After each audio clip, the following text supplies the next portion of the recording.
My name is Katerina, and as I live here in Armenia already for 10 years, on behalf of locals, welcome to Armenia.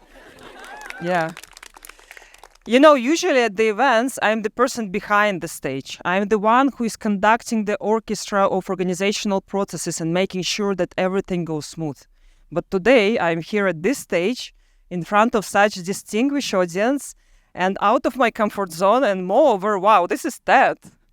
You know, but there is something absolutely magical in this particular moment. We are in the middle of Kutaik region here in Armenia.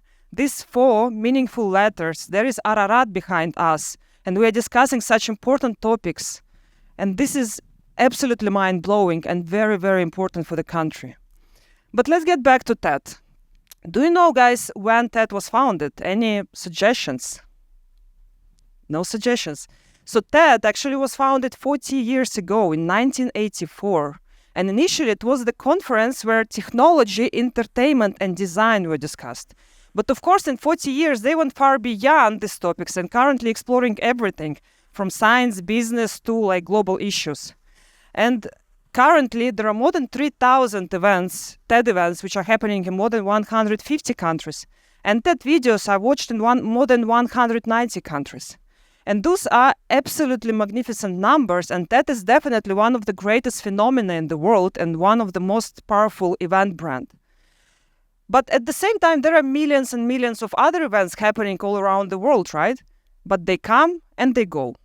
So what's the secret? Why some organizers are never actually succeeding in creating the really impactful international annual events, while others, such as TED, Web Summit, even Oscar World Expo, exist for decades and even centuries? So, in 2019, I was organizing WCIT World Congress on Information Technology, and it was the largest business congress in the history of modern Armenia. And we had more than 6,000 attendees. We had opening concert at Republic Square in Yerevan for more than 50,000 people, where symphonic orchestra performed and Armin van Buuren had a show. Yeah, and thank you very much. That was great experience, actually. And we had more than 120 speakers. Among them was Kim Kardashian, of course, Alexis Ohanian, Gary Vaynerchuk, and many other remarkable people. And we had also ministerial roundtable with ministries from over 20 countries. And for Armenia, it was a really great deal, guys. But for me, it was a great challenge to organize it.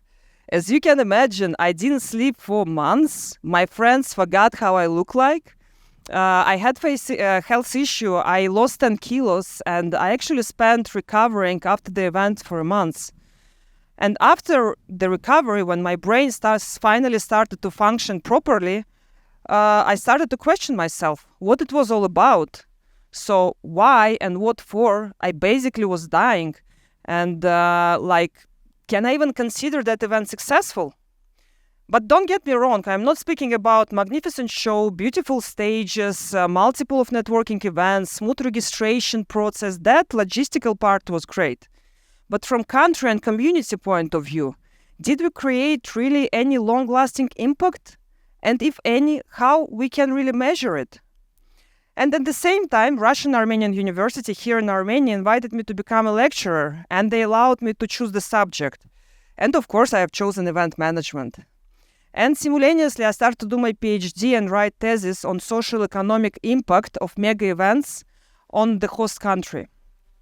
I love event management. I love to organize events, and I love Armenia. And I was keen to understand how really I can organize the most beneficial event for the country. So I would like to share with you a couple of stories from my life and a couple of points from my thesis. So first of all, it was very important for me to understand what actually we event organizers can do, what kind of impact we can create in which categories or sections. And I called event impacts event legacies. So I identify 5 key event legacies which we can create. It is economic, marketing, social, physical, and political. Last year in 2023, I was organizing Airfest here in Armenia. It was the first air show in the country. And we have chosen Stepanovan Airport, which was abandoned for years, but we did it on purpose. We cleaned it, we renovated it slightly, and we brought there 10 planes. And after that event, people, like Armenians, understood that we have another one airfield in the country. And that was for us physical impact and physical legacy. We even managed somehow to organize panel discussions really in the middle of nowhere. And we invited policymakers, governors, and industry representatives. And after the event, a couple of regulations in small aviation were changed. So that was policy-making legacy for us. So now, when I'm preparing any kind of new event, first of all, I'm sitting down with 5 pieces of paper, each one dedicated to one legacy, and write on the paper what exactly I want to achieve. That's number one. Secondly, I understood the benefits of very simple 5V framework. 5V framework, it's 5 W questions, which is why, who, what, when, and where. And for me personally, why is the most important one. And I highly recommend to my friends and colleagues to ask yourself as well, why I'm doing this, why I'm doing this event, what exactly big goal behind it, what I want to achieve. Do I want to have fun? Do I want to promote something? Do I want to help some industry? And the answers to these questions are becoming the pillars for all upcoming decisions during event preparation. In 2023, I was organizing Science and Business Days with the Ministry of Economy. And I knew exactly why I joined that project, because I wanted at least to try to promote science in the country and to build a bridge between the science and business. So we targeted not only scientists and businessmen, but also general public, students, pupils, artists. And we created a great 2-day conference with Nassim Nicholas Taleb as a keynote. So, and last but not least, also this is very crucial to understand what is your critical success factors. And for me, in Armenia, I understood that my main critical success factors is to make sure that all stakeholders are on the same page, that we all have the same vision and the understanding of our objectives. And I will tell you last story. In 2022, I was organizing maybe the most remarkable event in my life. And this is Starmus 6 Armenia. And we hosted in the country 10 Nobel laureates, including such living legends as Kip Thorne, Kurt Woodrich, Michel Mayor, and many others. And we hosted more than 20 artists, including such legendary musician, Queen band guitarist, and astrophysicist Brian May, who was also, by the way, the co-founder of Starmus Festival. Within a week, we organized more than 200 events in 35 different locations around Armenia.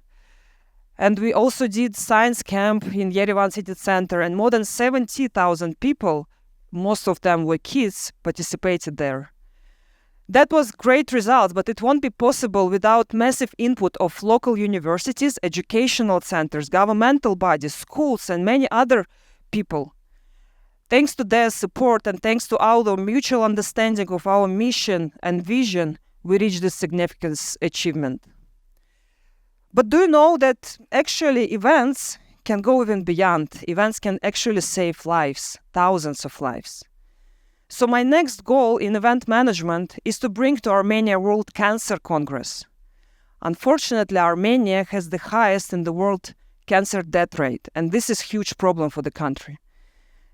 And such events like World Cancer Congress, with the history of more than 90 years, they are bringing to host country more than 7,000 experts, doctors, companies related to cancer. And it gives a huge boost to the country in cancer fight development. And initially, we can save thousands and thousands of lives. So basically, mega events can be a very, very powerful tool and platform for positive changes in the country, community, and industries. But it needs professional approach. In any successful companies, like in any successful companies or projects, it takes strategy, knowledge, and experience. But let's go back to TED. So, do you think that TED is just a conference? No, of course not. Of course not. TED's mission, ideas worth spreading, reaches far beyond the conference, the event, and videos itself. TED, it's TED Ed, TED Fellow Program, TED Prize, TED University, TED Translators, many, many other initiatives. And this is definitely one of the most powerful and positive tool for positive changes in the world. And it's a really great pleasure that TED today is here, and I hope that TED will have more initiatives here in Armenia. Thank you very much.